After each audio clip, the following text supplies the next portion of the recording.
Suzie, welcome to the Personal PR Show. How are you? Yes, I'm good, thank you. Thank you so much for having me. We were just saying there's a bit of a thunderstorm here in Bali, so I'm hoping there won't be too much thunder, but it will add a little bit of dramatic mood to the live, so it's all good. So guys, if Suzie disappears all of a sudden, we know why, because it's a monsoon, right, in Bali at this time. Oh my God, yeah, hopefully the internet will, withhold for at least the next hour. And we'll see how long we will go. Maybe we don't need the full hour, maybe we do, we'll see. But I think once you and I start talking, Suzie, oh my God, we won't be able to stop anymore. Yeah, I have that feeling as well. Right?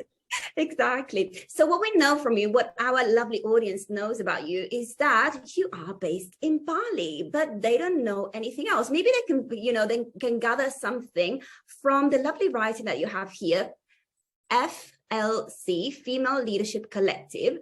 Or we know Suzie, Female Leadership Collective, and Bali. Tell us more about where you're from, what do you do, what is the Female Leadership Collective, how did you get to Bali, all of these lovely things. Yeah, okay.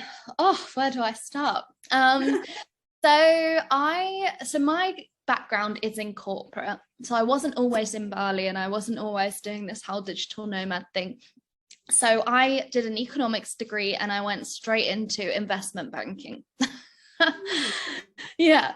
So I was a sales graduate at JP Morgan for like 5 years on the grad scheme, like going through that kind of program. Like we went to New York sometimes, we worked in the skyscraper, and it was all very flashy and impressive, for all about 6 months. And then I kind of felt like, I don't know if this is actually for me. I was looking at the managing directors in the corner offices and I was just thinking, God, do I really want to work here for like decades just to get that? Like, that's not really, it's not, I've worked so hard to get here and this isn't really what I had imagined. And then I read The 4-Hour Work Week, which some of your audience might know, by Tim Ferriss. And he introduced me to this concept of digital nomads and people working in places like Bali, and this concept of geo arbitrage and getting your business up and running whilst living in another part of the world and all of this. And at the time I was like, wow, that sounds so exciting, but like a far off dream. Like, who am I to think that would be possible for me? And anyway, around 5 years passed because this stuff is a real mindset thing, and you get more and more sucked into the corporate grind, and as you get promoted you get a bit more stuck, but then my happiness started to dip, and I really started to feel possibly what might have been some depressive symptoms and things like that. And I'm just like, I'm in my late 20s. This is not how life should feel. And so I started on this like personal growth journey, kind of asking myself what I really wanted to do. And I remembered this moving to Bali, starting a business, digital nomad. And I was like, wow, this could be a thing. Like, I should try it. And I did like a little mini version, and I booked a yoga teacher training in an island off of Bali. So I then quit my job, broke up with my ex of like 7 years, all in the same week. And I went to Bali for this month and trained as a yoga teacher. And it was so amazing and so freeing and so liberating. Afterwards, I went to Canggu for 2 days before I flew back to London, and I saw all these remote workers working in these co-working spaces. And I was like, wow, people are actually doing this thing. Like, Tim Ferriss was right. So I went back home and I tried teaching yoga, and I was like, I don't really like teaching yoga. I prefer to like be the student, and still I decided to sell all my stuff, gather my savings, leave my flat in London, and like I came over to Bali with 2 suitcases, and that was literally my life. Yeah, so this was 3 years ago now, just before the pandemic. And shall I keep going, because I feel like I'm talking loads already? No, because you're telling us stories. This is amazing. Okay. Wow, you're carrying us with I'll you in keep this going. story. Yes, and it was just before the pandemic. Oh my God, you really made it time, just in time. Oh my God, I know. Like, it literally gives me anxiety if I imagine if I had delayed it any longer. So this is actually a tip to the listeners. If you feel any kind of intuitive hit to do something that feels a bit scary, you do not know what is around the corner. So honestly, it might be the universe's sign to just do it. And yeah, so I moved to Bali October 2019. So then 3 months later, obviously the pandemic hit, and then everyone started exiting Bali, like everyone. And I'm like, oh my God, I've just come here. I've like, don't even know what I'm going to do with my life. How am I going to make money? Like the pandemic, but I decided to stay because I loved it so much. And so I was one of the few that stayed here, and I ended up freelancing, helping a lot of coaches, a lot of female-owned businesses, membership sites, communities, like sales consulting, and help with their launches and their funnels and that kind of thing. So I was doing that, and then at the same time I founded an e-commerce business, which was Frank and Iris. So I sold screen glasses, and we had this really cute charity model where for every pair sold we would donate $15 to restore someone's sight in the developing world. Yeah, so that was my first taste of business and like making my own money from my business, and this whole premise of making money whilst you sleep. Like I would wake up to orders from the UK, and that was really exciting. I loved that. And I did that for about a year, but then I started to get this itch again, and I was like, this business is fun, but it seems like a shame when a customer buys a pair of glasses and they'll email me and say, oh, I'm sleeping so much better now, but then you'll never hear from them again. And I kind of just felt like there was a bit of that impact piece missing for me. So I went back to the drawing board and I was like, right, what business do I want to create now? Like what learnings can I take from this? And I was like, really deep down, my passion lies with helping women escape the corporate 9-to-5 grind like me, and show them the path, show them how to do it, because it's really hard. You don't know anyone that's done it, you know, when you're there. And there's all sorts of work you need to do. So I decided to create the Female Leadership Collective. I get so confused with the mirror, but I think it's this side. Yeah, this side, the Female Leadership Collective. And I just started getting the conversation going. You know, I started a podcast, a Facebook group, and just what do people need? What do they want to chat about? It was a place for people to come where they could moan about their jobs and things that they couldn't speak about before, you know, to people. And then 3 or 4 months in, we launched our first program.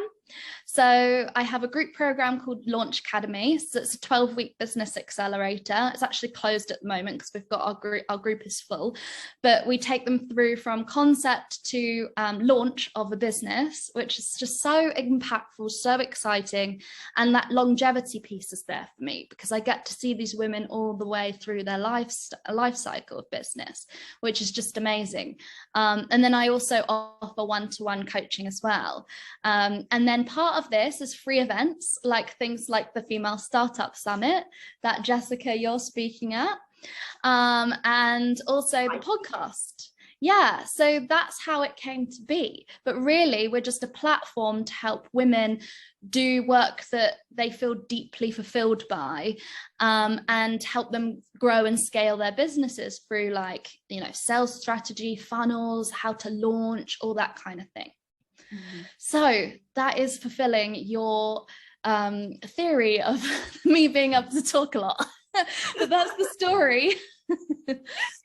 Yes, I mean, you are great at public speaking, and I can really tell that you have a podcast. It's pretty clear. Exactly. You can just hold the stage and magnetize the audience. Oh. I love it. I love the content of your stories, and I also loved the format of your stories. Let's get on a meta level for a second. I saw a lot of heroes' journeys. So there were like a few, not just one, like a few. There was maybe, let's say, the main one, and inside of the main one, there were a few heroes' journeys. and with a clearly recognizable format, like a clearly recognizable structure of challenge, choice, and outcome. So well done on this. Yes, this is your personal brand story. I work with people on their personal brand story, and basically, of course, we can tell many stories, but we want to tell a story that basically explains what we're doing now, and you explained it perfectly. So well done.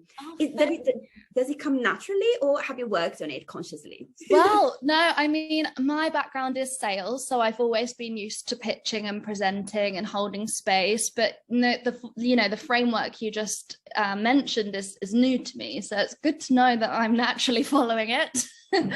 So yeah, thank you. Thank you. Well done. Awesome. Wow, so many things to talk about. So, by the way, before we forget, what is the name of your podcast? So it's called the Female Leadership Collective podcast. Still all the same. Yeah. It is to find. We can find it on what's the name of the app? It's called podcast, right? Apple Podcasts, and Spotify and Amazon, like all the main ones. Oh, okay, great. Yeah.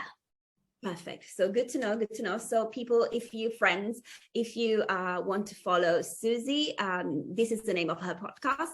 And what do you talk about on your podcast? Are there any, let's say, three, 4 topics that are recurring, or does it change all the time under the umbrella of the Female Leadership Collective? Yeah, so it's kind of evolved really, because it was the first thing I started with for the business, which is a really nice thing to start with, actually, if anybody's thinking about starting a business. But it's half and half. So half are interviews with guests, and other halves are me just talking solo on something that the theme might be coming up with clients or my community. And I've also got this cute feature which I like, where people can send me a voice message with a question, and then I'll go on a whole rant episode about that answer to the question. So yeah, it's kind of a mix. But the guest piece, I bring on guests because I think one of the challenges I had when I was in corporate was that I knew there were entrepreneurs, but I didn't know, if there are any former investment banker entrepreneurs. So it was like relatable to me, or someone who's, let's say, like a tech exec or something. You don't really necessarily know that entrepreneur came from a similar field as you. And so I bring on women who have come from corporate backgrounds, and instead of like skipping over the piece where it's like, oh yeah, so I just quit my job and started a business, we actually focus on that transition. How did you do that? How did you support yourself? How did you start it? They're much more successful than that time, by the time we're recording, but I really focus on that transition. And lots of the guests say, oh God, I haven't spoken or thought about that time for such a long time. It was quite therapeutic. And I think this is the thing, that not many people focus on that bit. But at the end of the day, yes, we can all be like, we want to make a 6-figure business, but actually a lot of people just need to know how to make their first bit of money and just start, right? So that's kind of the bit that I'm focusing on. Yeah, which is great. You're so right, because there's so many coaches that are helping you, so many business coaches that are helping you to scale to, of course, the 6 and the 7 figures. And that is very enticing, of course, and we all want to get there sooner or later. But somebody needs to teach you as well how to actually start. And if you don't start, if you don't get the thing started, of course, you won't be able to get to the 6 and 7 figures. So that is actually even more important. You're right, totally. Yeah, oh my God. Absolutely. Yes. Okay, so another question that I wanted to ask you is, maybe because you're such an expert, what would you say? Maybe we have friends here in our audience that are thinking about starting a business. Maybe they're still in corporate. So what would you say are the 3 main points, most important points to take into consideration or to implement when starting a business? That's you have dozens and dozens, but if you were to mention 3, what would you say? Yeah, it's so funny, because I actually divide my one-to-one into 3 pillars. That's probably the best thing to go with. So first of all, mindset, and everybody says mindset, so I'll kind of explain exactly what I mean by that. And it might be something that you don't realize, but when you've worked in corporate or you've done anything for a long period of time that isn't out of alignment with what you really want to do, you get this sense of kind of losing yourself a bit. And that could manifest its way into just feeling out of alignment, feeling bored, or it could also make you feel a bit depressed, a bit sad, a bit like stuck, like these awful feelings. And when you feel like that, it's really hard to be creative and to connect with what brings you joy. So it's hard to evaluate business ideas from that perspective, because you can't connect with that nice warm feeling, you know. So actually the number one thing is mindset, but specifically around reconnecting with yourself and remembering who that is, because sometimes we think we know ourselves, but like I said, if you've been doing something for a long time out of alignment, then you might not actually know who you really are. So it's kind of trying to do that work. And this is what we do. Actually, the first week of Launch Academy, we do all this value stuff and our whys. And we're not even thinking about business idea, because we're just connecting with that, like that self-love piece, to get in that state so that you open the channel for the ideas to start coming in, if that makes sense. And you know, as well as everyone, as well as an entrepreneur, you've got to be really tough skinned for things. You've got to bat off ideas coming all the time so that you know, a bit focused. It's up and down. There's so many hurdles you've got to go through, like through a mindset sense, and be very resilient, that it's good to get that into that frame of mind from the start, because it doesn't stop. So that would be number one. Which is awesome. Wow. Yes, I totally love this. And do you think that mindset has a lot to do also with energetics, or is a synonym with energetics? Yeah. Okay, cool. Yeah, I think they're interchangeable in a way. It's a similar, you could call it energetics, you could call it mindset, and it's just starting everything from the right frame of mind, from the right energy. I love this. Yes, absolutely. No, it's because I was new to the concept of energetics until last year, until I discovered Elena, who's our business coach, right? Because we went in a mastermind, Elena's mastermind. And yes, and so I was wondering in the beginning, I was like, oh, what is this energetics? Because I always knew about mindset. And then I found out that basically they are synonyms. So of course there are different nuances to both of them, but they go together, let's say, definitely. Thank you for explaining this. Yeah, exactly. Yes. So my cat is crying like crazy because she always brings me presents. She has a little teddy bear who's a unicorn. The name of this unicorn is Carl. Actually, she has 2 Carls. And and then she's crying from the other room like crazy. She wants me to go and pick up the present, because she's like, I don't need a present. Come here. But I can't. So she's like, oh, she sounds cute. Yes, exactly. So if you hear a cat crying like crazy, it's her, because she has a Carl as a present. Okay, well, so that was number 1. It was amazing. How about number 2 and 3, Suzie? Yeah, so number 2 is growing your audience. So I am a big fan of having an email list. Like, out of all the platforms, email is like my number 1. And the reason being is because if you go too heavy on Instagram or too heavy on another platform, the risk is that the platform could shut you down at any moment. And also the platform controls who sees your posts. Whereas if you think about an email, everybody gets that email in your inbox. So it's just different. And also you own that data. So it's really risk proof. So you've got that data. They can't, shut that down as long as you export it and keep it in another place.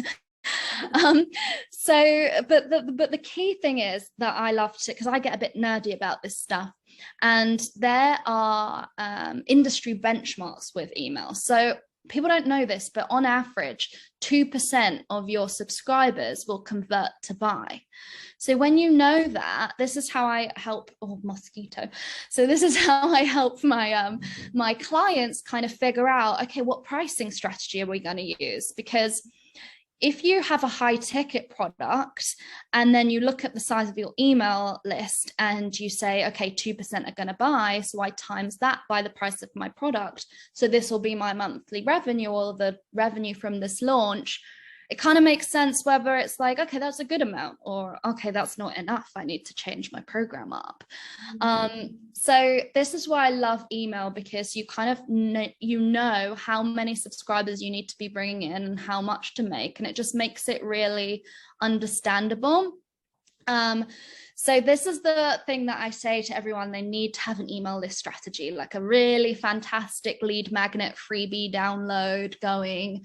And that's the second thing that I work with people on. And podcasts and Instagram and Facebook is all great having that, but making sure that the core is the email list, and you don't neglect it and you're constantly trying to grow it. Yeah, absolutely. Oh my God, I love this. Yes, because it's, as you mentioned, this is the only thing that we actually own. Absolutely. Yeah. And I didn't know about the 2%. This probably, as you mentioned, this probably is something that people don't know, that you usually convert 2% of your audience. Wow. And then you can really run the numbers based on that. Yeah. But okay, so many people on my email list, and 2% of them will, let's say, for example, I have 100 people on my email list. I know that 2% will buy from me. And if my program is, I don't know, 3,000 for 3 months, let's say, then I know that, yeah, I will get 6,000 out of it, more or less, right? So this is more or less the way you run the numbers. Yeah. Wow. And it's per launch, and we don't launch every month. So that needs to be taken into consideration as well, right? Because maybe we launch a quarter, like that particular program, let's say. Yeah, so it's kind of like, if you launch per quarter, okay, so over this quarter then, to make this, I need to bring in this many subscribers. And why I really love this is because women in particular sometimes can feel quite icky about selling and upping their prices. And so lots of clients come to me and want to charge low ticket. They're like, no, I'm just going to do a membership because it's easier to sell. And that's a limiting belief, that it's easier to sell. But also when they plug it into their spreadsheet and they don't have a big audience, and they're like, oh, wow, okay, so that means I'm going to make like $500 in year one out of like 20 sales. They realize that that's going to take them years to be self-sufficient from. So then it becomes, how can we work together so that we can get your sales mindset up so that you feel confident about offering high ticket? And there's nothing wrong with low ticket. Like, if you're an influencer and you have a big audience, like, by all means, it might work off the bat. But someone who doesn't have an audience, it makes way more sense, because of that 2%, to start with high ticket. And I just love numbers and things that make sense. And I don't like clients to just go in blind with, let's see if this launches, let's see if this, there needs to be a bit of a strategy.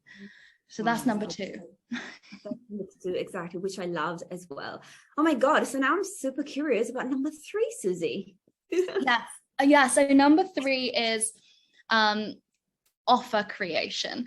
So and it kind of goes hand in hand with number 2. So offer creation is kind of just creating something energetically that you feel really, really good about, and the transformation that you're offering feels really good to you.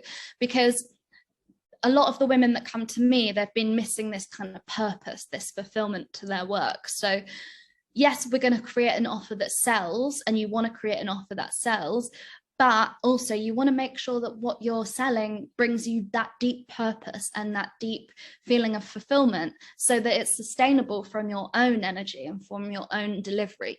Because when we offer high ticket in particular, it's quite intensive for the business owner, for the coach. So you really want to get clear on what that offer looks like, and you feel really good about delivering it, not just from the content and the transformation, but from how many calls you're doing, like the time of the day of the calls, like what's pre-recorded and what's not, and just having like boundaries around your lifestyle that makes sense for you, but also offers a lot of value for the client. So there's quite a lot of considerations that I teach clients to bring into when they're designing their offers, that aren't just, okay, what do I think is going to sell? What's going to be really valuable here? It's got to be a real mutual exchange that feels so amazing to you to offer, because at the end of the day, these are high tickets. People are going to pay a lot of money and invest in this. So you do need to show up and give it, and also to be able to do that consistently, you need to know that what you're doing, you love and you're really deeply behind, and it's authentic. So that's number 3. That's number 3, and it's amazing. Yeah, I totally agree. It should be something that you're really passionate about, that you can talk about all day, every day, yes, right? Exactly. Exactly. This is crazy. And because I always talk about I don't always talk about the same things, also because I have so many different pillars under the umbrella concept of personal PR, and it's never boring, but at the same time, I do find myself repeating myself sometimes. And you know what? I love it when I'm finding myself repeating myself. Because first of all, because I'm talking about something that I like anyway, but then because I see every repetition as an opportunity to refine the messaging and refine my thought leadership as well. This is like when I started this journey, I already had a lot of things to say about thought leadership, for example. But because I talked about thought leadership so much this year, actually new concept came in that, just came up in conversation. And I was like, oh my God, I have to jot this down. I didn't have this idea when I was, for example, writing my stuff in vitro, so to say, right? It's in conversation, in exchange, that we get more ideas and more nuances to topics, right? Yeah, I love that. I love that. And I think there's different, I think it might be to do with human design, actually, where I heard this, that some people, what human design are you, by the way? I heard recently that I'm a manifesting generator. Okay, yeah, see, I don't know too much about it, but I'm a projector, but I was wondering if we were the same. But some certain designs prefer to learn by audio. So actually hearing it repeated back can really, really help. That's all I recall, but that is supposed to be something that does help. So perhaps you're one of those people that loves to hear it back. Yes, absolutely. Yes, because, for example, this is one of the what's the name of it, the techniques that I give my students to basically express their breakthrough idea. So we do a process to find their breakthrough idea, and then of course it's all about, first of all, expressing it, and then number 2, it's about, of course, validating it. And there are a few techniques, like 5 techniques that I have in order to validate your idea. But before that you do that, you have to express it. And for that, I also have 5 formats. And one of the tricks that I offer is that basically, people that already know you, more or less, they know what your idea is about. Sorry, there's a cat number 2 now. So his grass, this is his own grass. And yes, so basically they more or less, they know, like friends and family, they already know what your breakthrough idea is. And then what we want to do is that we want to hear it back from them. So basically, right, so you explain it to them, right, and then you hear back from them, because they're certainly not going to use the exact same words or the exact same structures or concepts that you used, right? So basically you hear them back, and then you take notes, and then maybe you steal a couple of things from them as well. So I love that. Thank you for mentioning that. Yes, that it's useful to hear things back. Yeah, for sure. Yeah, that's so cool. But Suzie, I have a question for you. So we have these, we've heard from you, these amazing pieces of advice, 1, 2, and 3 to start your own business. Now I have a question. How does personal branding, because here we are on the personal PR show, right? So we do like thought leadership, personal branding and stuff. So how does personal branding come into starting your own business? Yeah, this is an interesting one, because this is a big shift that a lot of my clients have to go through, because they're coming from corporate. So it's almost this like transition of just stripping off this corporate armor, and it's really hard to do. Some people just do it at once, and then they come out like dancing and pointing on their reels, and they're just loving life, and other people just take it step by step, because we're just so, what it is actually on reflection, that in corporate we're so conditioned that one way of being is professional, and that's what gets results. And any like sort of playfulness, or even things like putting too many exclamation marks in your writing, can be seen as like unprofessional, or even using emojis can be seen as unprofessional. And that was just decided by the powers that be in corporate. So we end up going through this conditioning of believing that as well. And so when we come to write in our own style, we kind of we can't find that sense of style because we're so conditioned with what we've been told. But really, as a coach, what sells is your own style and your own authenticity. And that's what stands out. And that's what people want to buy. They don't want to buy some kind of robotic, very over professional type person. That's not how people build that like, know, and trust factor. So there has to be some element of kind of trying to strip that back and decondition, and that does take time. But what I would just say that it is more of like an evolution of trying to find your personal brand and just acceptance that you won't have it from day one. It's about kind of trial and error and trying a new style of writing that feels good to you, and maybe just over time that evolving into your core style that is completely deconditioned. But it doesn't happen from day one. It's got to be an intentional effort, if that makes sense, because it's gonna feel uncomfortable, for example. Like, and I can use an example of when I've started using LinkedIn again recently in my capacity of being a personal brand versus my sales capacity, 5 years ago in corporate. And that felt really nerve-wracking, posting on LinkedIn with all my former colleagues and all this old world, and as soon as I did, I actually had a lot of messages from former colleagues like wanting advice and stuff, and I was like, wow, these people are the ones that need my help. But because of this conditioning that made me think, oh, what I'm going to write is not very professional, maybe it's not going to go very well on LinkedIn. But that's actually a limiting belief, right? Like, I should feel empowered to be myself and be my own personal brand, which in hindsight got these responses and got the conversation going.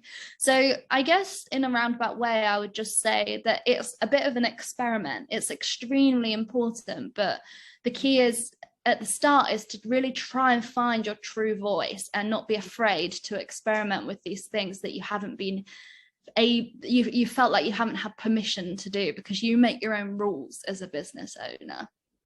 Oh my God, I love this. And I have two things to say. Number one, and the shorter one, is that this could be, as a publicist, I find angles everywhere. So I love finding angles. And this is an amazing angle for you as well. I don't know, maybe you've done it already, but maybe not. So maybe it's an angle for a podcast or a post or whatever, even for a program. It's like, basically starting your business. When you go from corporate to entrepreneur, then of course you have to do a little bit of a rebranding as well. So this is where you can help people as well, like on the rebranding side of things as well. For example, this was I love that. Yeah, right. So maybe you can come back on the show and we talk about that once, like more in depth for a whole hour. And that sounds great. Right. That's cool. Number one. And number two, I loved what you said about, basically branding yourself as your own person as opposed to a member of a corporation. And basically feel free to discover your style as well, right? Which is, I think, goes back to the mindset piece as well that you discussed around 20 minutes ago, right?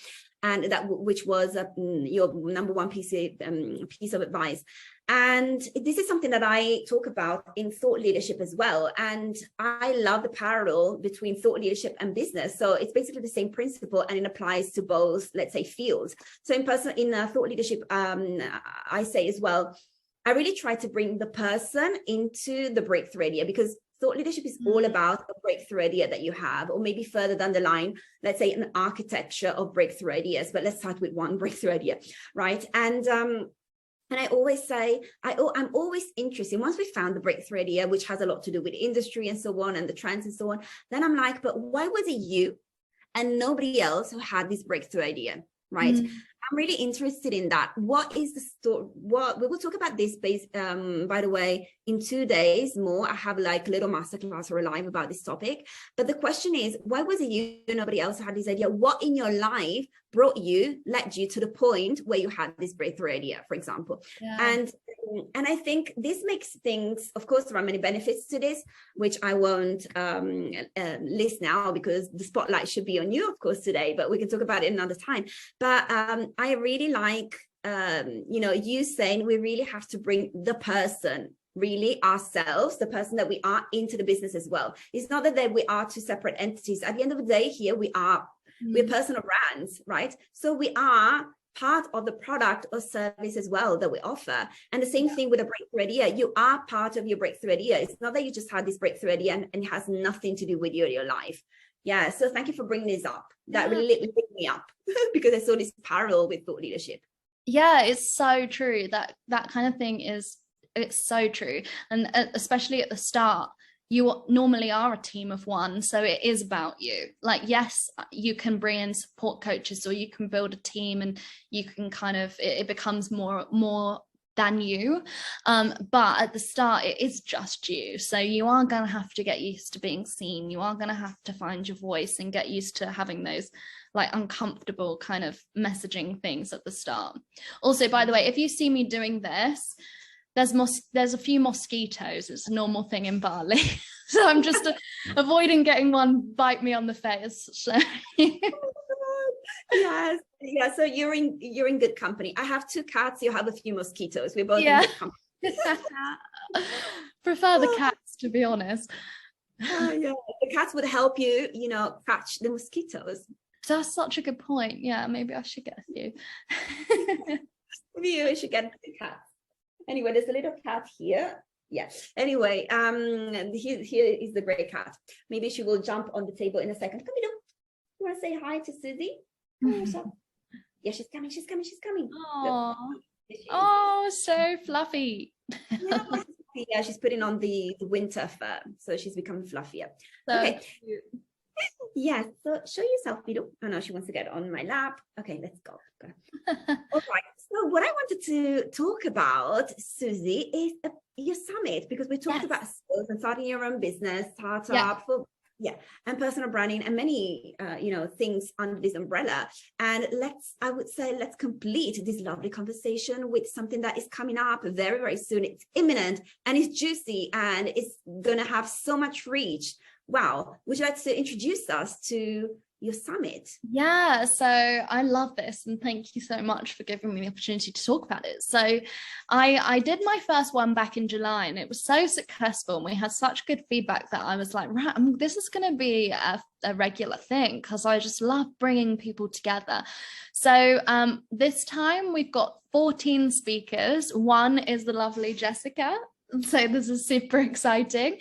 And really, it is a summit to help women start businesses and scale businesses. So men are welcome as well, like everybody's welcome. But it's for people who are looking to start a business. Maybe they're looking to leave the 9-to-5, or people who already have businesses and want to scale.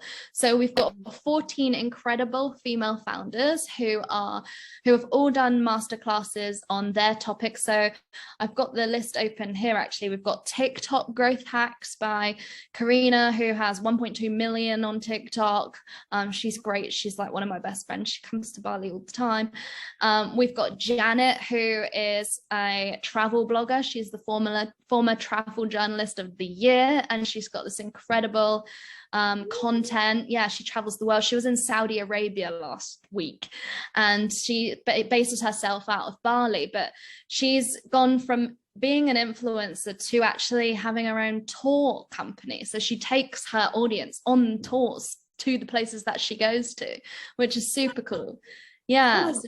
We need to connect her with a friend of mine who's doing something similar. Oh, amazing. Yes, exactly. Let's connect these 2 girls, Paola. Yeah. Okay, sorry for the interruption, but I love when we see synergies, we need to bring people together, right? You appear to be a super connector as well. So yes, so cool. This is what it's all about. And then we also have Lauren, who is one of Elena's support coaches, right? So she is coming on to talk about feminine mastery and dropping into your body, which I love, because this is what this summit's all about. It's not just about the kind of obvious business skills, which yes, we include, like mine is on how to create irresistible offers. You've got a masterclass on PR, like Janet's talking about making money on social media. But we've also got these really important pieces of female leadership, which are things like being able to drop into your body and connect with your intuition, because that's super important. We've also got Laura, who's a women's cycle coach. She's talking all about how the 9-to-5 and routine, having too much of a rigid routine can affect us as women kind of negatively, because we're cyclical beings and how we should be structuring our business slightly differently. And so these things I haven't really seen in a summit before when people are talking about a business capacity. So I just love that it's got this element of, you know, business, sales, marketing, but also actual female leadership, things that come into it that we don't necessarily speak about in a business capacity, but is super important. And one key point on the summit as well, which I like, which I've designed on purpose, is actually, it's all pre-recorded. And this is on purpose because I want it to be a global summit. And I hate making people stay up at like 2 a.m. to join a call. Like no one, like my previous business was blue light glasses. So I'm very, very pro about sleep. So I just don't think there's any need for someone to necessarily watch live. Like you can connect with the speakers and ask them questions on Instagram. We're all smart people, we can do that. So everything's pre-recorded. So what happens is on the 8th, the first masterclass will unlock. On the 9th, the second one will unlock, and you can watch at your leisure wherever you are in the world at a time that suits you. There's no getting up in the middle of the night. So I love to bring that element to it as well. But I'm super excited. Oh my God, I'm super excited as well. And this is amazing. The way you have designed it is amazing because first of all, we can, let's say, maintain our sleep hygiene. We don't need to wake up in the middle of the night. So this is amazing. Thank you for this logistical aspect that you incorporated, number one.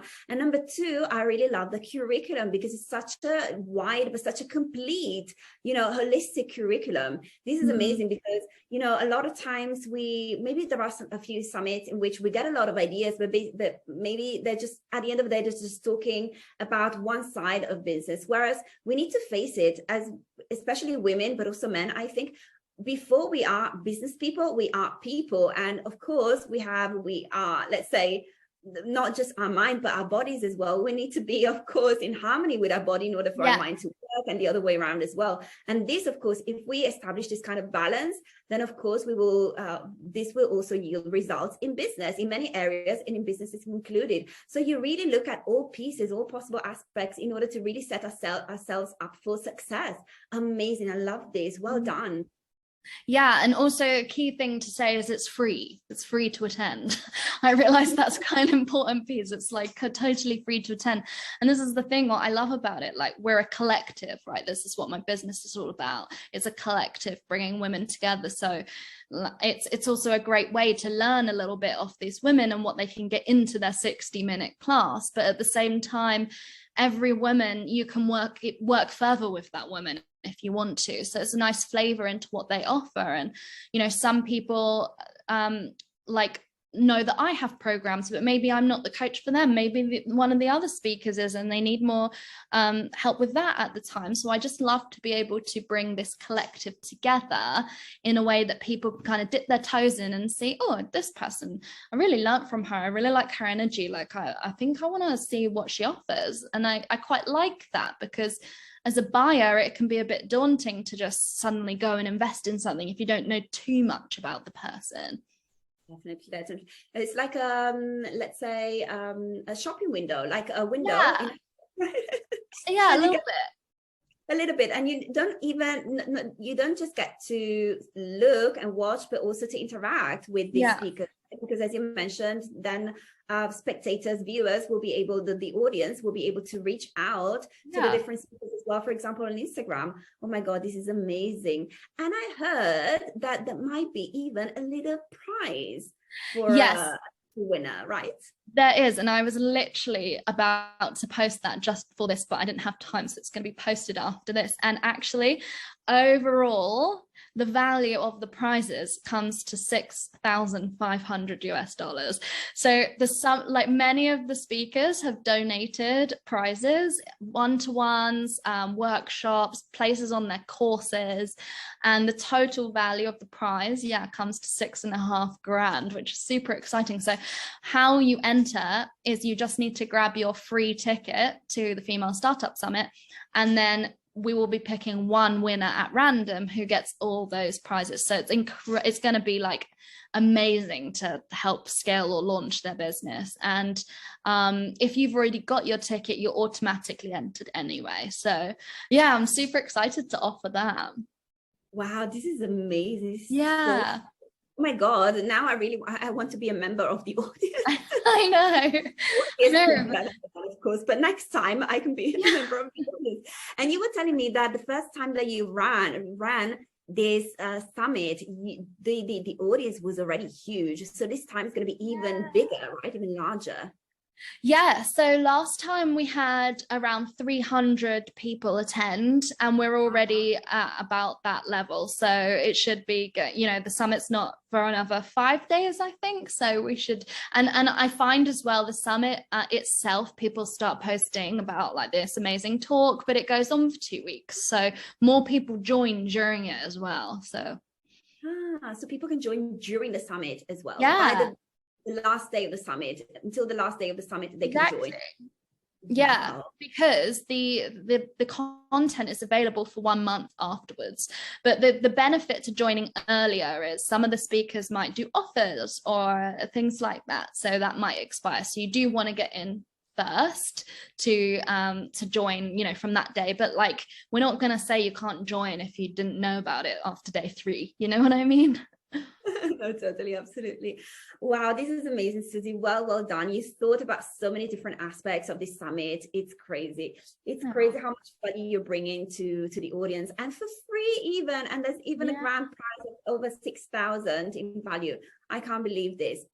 Suzie, we are approaching the end of our hour together, but I have one last question, which is not a proper question, but we'll see. We'll see how you take it. So is there anything that I haven't asked you yet? Anything? And I should ask you now. You know what? I don't think so. I feel like we've really just flowed, and it feels like we've covered everything we needed to, and it feels good. Awesome. That's great. Yes. And in case something occurs to you, then of course you can always either, or maybe both things, but basically the two options would be that you maybe write something in the comment section of this post, because this live will automatically become a post, number one, or you can even make a post in the group. Oh, perfect. Right? Yeah, exactly. You want to introduce yourself, because usually we invite, you know, new members to introduce themselves. And if you want, or you can do a post with any content that you think that might benefit our audience. Our audience usually is interested in personal PR, which means, you know, personal branding, media relations, the thought leadership, and super connecting. And also they're all entrepreneurs or want to be entrepreneurs, about to become entrepreneurs. So certainly if you post about business, for example, in sales and so on, everything will be excited, because everybody wants to learn how to sell everybody. Amazing. Yeah, that's my zone of genius. So I'm always happy to help there. I'm super passionate about helping people kind of sell and get over their fear of selling and that kind of thing. So for sure, people should send me a message or whatever. And what I'll do is, if people want to attend the summit, I can make a link and comment on this live, right? So people can get their ticket and enter the giveaway. Totally, exactly. And by the way, I remember that last week I sent it to so many WhatsApp groups that I have of women entrepreneurs and so on. And it was that beautiful reel which you made on Instagram, right, with the music as well, with the, you know, with the, it sounded like heels of a woman who was walking on the street at the beginning. I love that. I watched it hundreds of times because I love that. I shared it with everybody. It was amazing. So if you want to share it, for example, in the group as well. I should be able to do that with that format. I'll share that. Yeah, thank you. Maybe natively. I mean, we can always, of course, include a link to Instagram. That's always possible. But if we share it natively, probably, you know, the reach will be higher. And I'm sure that people will love it. Yeah, I'll do that. Awesome. Thank you so much. Perfect. Then Suzie, thank you so much for this hour. It has been so enriching and also a lot of fun. Yes. So please promise that you will come back to the Personal PR Show to talk about personal branding, to talk about sales and many other topics that I'm sure we will discover. Yeah, I would love to. Thank you so much for giving me the time. It's an honor. Of course. Thank you so much for gracing us with your presence and expertise. Awesome. Perfect. Then I will see you. I'll probably see you tonight because we do have a session in our mastermind. Yes, we do. I'll see you then, just a few hours. Perfect. Well, then have a lovely afternoon in Bali and good luck with the mosquitoes and the storm. Yeah, thank you so much, Jessica. Of course. Thank you, Bella. Take care. Talk to you soon. Bye. Bye. Bye, Suzie. Bye, everybody. Talk to you